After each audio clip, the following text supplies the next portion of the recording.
আসসালামু আলাইকুম। ইন্নাল হামদুলিল্লাহ ওয়াসসালাতু ওয়াসসালামু আলা রাসূলিল্লাহ। সুপ্রিয় দর্শক, মঈনুল টিভির নিয়মিত আয়োজন আস-সুআল ওয়াল জওয়াব অনুষ্ঠানটি যে যেখান থেকে দেখছেন আপনাদের সবাইকে জানাচ্ছি আন্তরিক মোবারকবাদ। সম্মানিত দর্শক, আজকে আমরা যে বিষয়টি নিয়ে আলোচনা করব তা হলো মোবাইল বা টেলিফোনের মাধ্যমে বিবাহ জায়েজ আছে কিনা, যদি জায়েজ হয় তাহলে এর পদ্ধতি কীরকম, এই বিষয় নিয়ে আজকে আমাদের মঞ্চে আলোচনা করার জন্য উপস্থিত হয়েছেন বিশিষ্ট ইসলামী চিন্তাবিদ, মৌলভীবাজার সদর উপজেলার সাবেক দুইবারের ভাইস চেয়ারম্যান হজরত মাওলানা হাফিজ আলাউর রহমান টিপু হাফিজাহুল্লাহ শেখ। আসসালামু আলাইকুম। আলহামদুলিল্লাহ ওয়াসসালাতু ওয়াসসালামু আলা রাসূলিল্লাহ ওয়া আলা আলিহি ওয়া আসহাবিহি আজমাইন, আম্মা বাদ। আউযু বিল্লাহি মিনাশ শাইতানির রাজীম। বিসমিল্লাহির রহমানির রহিম। ওয়া আনকিহুল আয়ামা মিনকুম ওয়াস-সালিহিনা মিন ইবাদিকুম ওয়া ইমাইকুম ইন ইয়াকুনু ফুকারা ইউগনিহিমুল্লাহু মিন ফাদলিহি ওয়াল্লাহু ওয়াসিউন আলিম। আল্লাহুম্মা সাল্লি আলা সাইয়্যিদিনা মাওলানা মুহাম্মদ ওয়া আলা আলিহি ওয়া আসহাবিহি ওয়া সাল্লাম। আজকের মঈনুল টিভি কর্তৃক আয়োজিত সোয়াল ও জবাব অনুষ্ঠানের সম্মানিত উপস্থাপক, তরুণ আলেমে দ্বীন, বিভিন্ন খেদমতে যিনি নিয়োজিত আছেন, রাখালগঞ্জ ফাজিল সিনিয়র মাদ্রাসার সম্মানিত প্রভাষক হযরত মাওলানা শিহাবুর রহমান, আমি দেশ বিদেশ থেকে যারা আজকের এই অনুষ্ঠান দেখতেছেন সকলকে প্রীতি এবং শুভেচ্ছা জানিয়ে আমার কথা শুরু করছি। আসলে ইসলামে বিবাহ বন্ধনে আবদ্ধ হওয়া এটা অত্যন্ত গুরুত্বপূর্ণ বিষয়।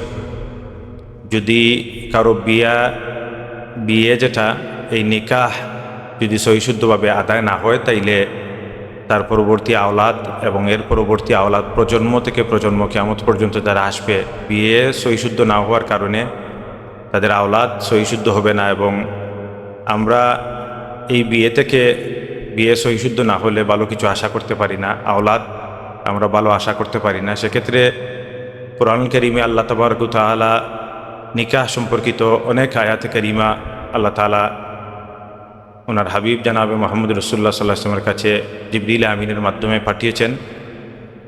অনেক দলিল আদিল্লা প্রমাণ আছে বিয়ে সম্পর্কিত, এবং আল্লাহ রাসূল সাল্লাল্লাহু আলাইহি ওয়াসাল্লামের হাদিসে মুবারকও আছে বিয়ে সম্পর্কিত।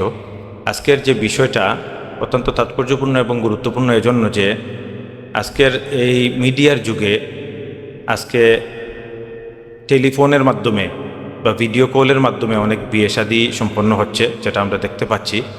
কিন্তু অনেকাংশে আমরা দেখি ভিডিও কল এবং ডাইরেক্টলি টেলিফোনের মাধ্যমে যে বিয়েগুলো হচ্ছে তাতে অনেক অনিয়ম, ইসলামের শরীয়ত বহির্ভূত অনেক কাজ বা যে নিয়মগুলো আমাদের মানা প্রয়োজন তা থেকে আমরা অনেক দূরে। আর সরাসরি বিয়ের বিষয়টাও আসলে অত্যন্ত গুরুত্বপূর্ণ, কারণ অনেক বিয়েতে আমরা উপস্থিত হই, সেই বিয়েতে আমরা দেখি সহিশুদ্ধভাবে বিয়ের গুরুত্বপূর্ণ কাজগুলো যেগুলো শরীয়তসম্মত আমাদের করা প্রয়োজন সেগুলো আমরা করি না, এবং সেগুলো থেকে আমরা অনেক দূরে সরে থাকি। সেক্ষেত্রে টেলিফোনে বিয়ে হবে কিনা বা ভিডিও কলে বিয়ে হবে কিনা, এখানে সবচেয়ে গুরুত্বপূর্ণ বিষয় যেটা রাসূল পাক সাল্লাল্লাহু আলাইহি ওয়াসাল্লামের হাদিসে মুবারক আছে, রাসূল পাক সাল্লাল্লাহু আলাইহি ওয়াসাল্লাম বলেছেন যে বিয়েতে অভিভাবক নাই এবং সাক্ষী নাই, দুইজন সাক্ষী নাই, সে বিয়ে সহিশুদ্ধ হবে না। রাসূল পাক সাল্লাল্লাহু আলাইহি ওয়াসাল্লাম নিজেই বলেছেন। এক্ষেত্রে এই হাদিসে মুবারক থেকে বিভিন্ন হাদিসের কিতাবে এই হাদিস আছে। আর এই হাদিসে মুবারক যদি আমরা পর্যালোচনা করি তাইলে এখান থেকে আমরা একটা বিষয় খুব স্পষ্ট আমরা নিতে পারি যে অভিভাবক বলতে এখানে উকিলের কথা বলা হয়েছে।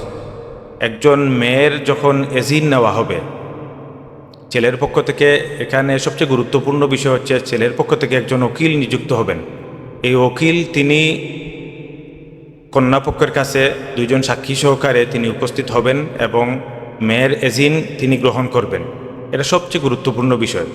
যদি সরাসরি মেয়েপক্ষ এবং বরপক্ষ টেলিফোনের মাধ্যমেই কোনো সাক্ষী ছাড়া বা উকিল ছাড়া এরকম ডাইরেক্টলি একজন আরেকজনকে বিয়ে করার প্রস্তাব দিয়ে বিয়ে করে ফেলেন, বা একজন কবুল বললেন আরেকজন অ্যাকসেপ্ট করলেন, এই বিয়ে কিন্তু সহিশুদ্ধ হবে না। সবচেয়ে গুরুত্বপূর্ণ বিষয় এখানে খেয়াল রাখা প্রয়োজন, এটারে জায়েজ করতে বা এই বিয়েটা সহিশুদ্ধ হতে হলে এখানে উকিলের প্রয়োজন এবং দুইজন সাক্ষীর প্রয়োজন। সেক্ষেত্রে দুইজন প্রাপ্তবয়স্ক পুরুষ প্রয়োজন, সুস্থ মস্তিষ্কের দুইজন পুরুষ, দুইজন সাক্ষীর প্রয়োজন। যদি দুইজন বালক পুরুষ সুস্থ মস্তিষ্কের না মিলে তাইলে একজন পুরুষ এবং দুইজন মহিলা সাক্ষী এখানে অত্যন্ত জরুরি। এই দুইজন সাক্ষীর সম্মুখে উকিল যিনি দায়িত্ব নেবেন তিনি কন্যার পক্ষ থেকে এজিন আনবেন এবং তারপরে বর পক্ষের সামনে তিনি কন্যাপক্ষের এজিন দিয়ে তারপরে আক্ত সম্পন্ন হবে, সেখানে খুতবা হবে এবং বিয়ে সহিশুদ্ধভাবে সম্পন্ন হবে।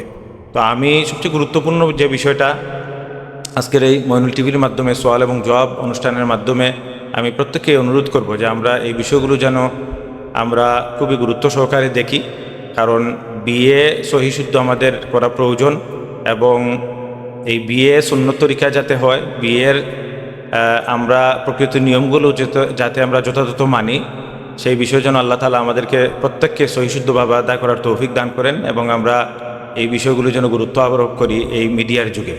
আজকের এই মইনুল টিভির সোয়াল এবং জবাব অনুষ্ঠানের মাধ্যমে আমি প্রত্যেককে অনুরোধ করব, বিয়ে সংশ্লিষ্ট আরও অনেক বিষয় আছে গুরুত্বপূর্ণ, আমরা প্রত্যেকটা বিষয় যেন অযথা আমরা যেন আমাদের দেশীয় সংস্কৃতি, আমাদের বিভিন্ন ধর্মের সংস্কৃতি এইসব পরিহার করে আমরা যাতে বিয়ের শুরু থেকে আমরা সুন্নত তরিকা অনুসরণ করি, রাসূল পাক সাল্লাল্লাহু আলাইহি ওয়াসাল্লামের সুন্নত নিয়ম যেন আমরা অনুসরণ করি এবং টেলিফোন বা মিডিয়ার মাধ্যমে, ভিডিও কলের মাধ্যমে আমরা যারা বিয়ে শাদী করতে যাচ্ছি বা করব ভবিষ্যতে, আমরা যেন এইসব বিষয়ে গুরুত্ব দিয়ে আমাদের এই বিয়ে সুন্দরভাবে সম্পন্ন করতে পারি। আল্লাহ তাআলা আমাদের সকলকে তৌফিক দান করুন। আজকের এই অনুষ্ঠান মইনুল টিভির মাধ্যমে সোয়াল এবং জবাব অনুষ্ঠানের মাধ্যমে আপনারা উপকৃত হবেন।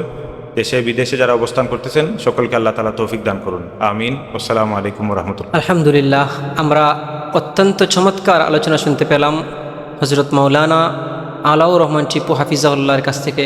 সম্মানিত দর্শক, আমি আরেকটু এড করব এখানে।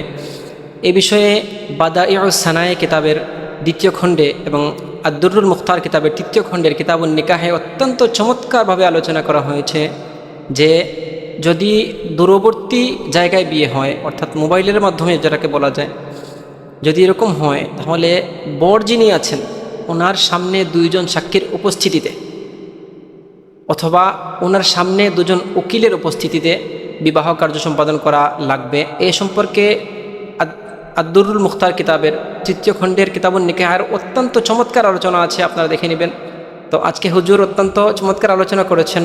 আমি আশা করি হুজুরের আজকের আলোচনার মাধ্যমে আমাদের বর্তমান যুব সমাজ অত্যন্ত উপকৃত হবেন এবং আমাদের মধ্যে অনেক ভুল ধারণা অনেকের মধ্যে আছে, এটাও দূর হয়ে যাবে ইনশাআল্লাহ। আল্লাহ সুবহানাহু ওয়া তাআলা যেন ইসলামের সঠিক বুঝ আমাদেরকে দান করেন, রাসূল আকরাম সাল্লাল্লাহু আলাইহি ওয়াসাল্লামের দেখানো পথ অনুযায়ী চলার তৌফিক যেন আমাদের সবাইকে দান করেন। আমিন। আসসালামু আলাইকুম ওয়া রাহমাতুল্লাহ।